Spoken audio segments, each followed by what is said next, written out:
వినాయక చవితి పర్వదినాన్ని పురస్కరించుకుని జగిత్యాల జిల్లా కొరుట్ల ఎమ్మెల్యే డాక్టర్ కల్వకుంట్ల సంజయ్ కుమార్ వినాయకుడికి ప్రత్యేక పూజలను నిర్వహించారు.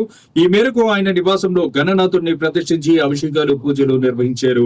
అనంతరం ఆయన మాట్లాడుతూ సకల విఘ్నాలు తొలగించే ఆ విఘ్నేశ్వరుని ఆశీస్సులు కొరుట్ల నియోజకవర్గ ప్రజలకు ఉండాలని, యావత్ నియోజకవర్గ యువత ఉద్యోగ వ్యాపారాల్లో విజయం సాధించాలని ఆయన ఆకాంక్షించారు.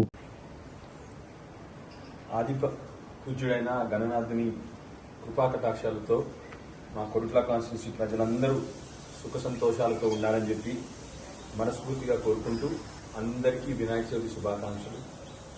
యువతి యువకులకు జ్ఞానం, విద్య, ఉద్యోగాలు బ్రహ్మాండంగా రావాలి మా కొరుట్ల కాన్స్టిట్యూన్సీ ప్రజలు దేవుడిని ప్రార్థిస్తూ, అదేవిధంగా వచ్చే 11 రోజులు కూడా మా యువతి యువకులందరూ కూడా భక్తి శ్రద్ధలతో వినాయక చవితి సెలబ్రేట్ చేసుకోవాలని చెప్పి కోరుకుంటూ, అదేవిధంగా అధికారులని ఈ వచ్చే 11 రోజులు కూడా ఎక్కడ ప్రజలకు కష్టం రాకుండా, యువతి యువకులకు కష్టం రాకుండా మంచిగా జరిగే విధంగా చూసుకోవాలని చెప్పి కోరుతూ మళ్ళీ ఒకసారి అందరికీ వినాయక చవితి శుభాకాంక్షలు.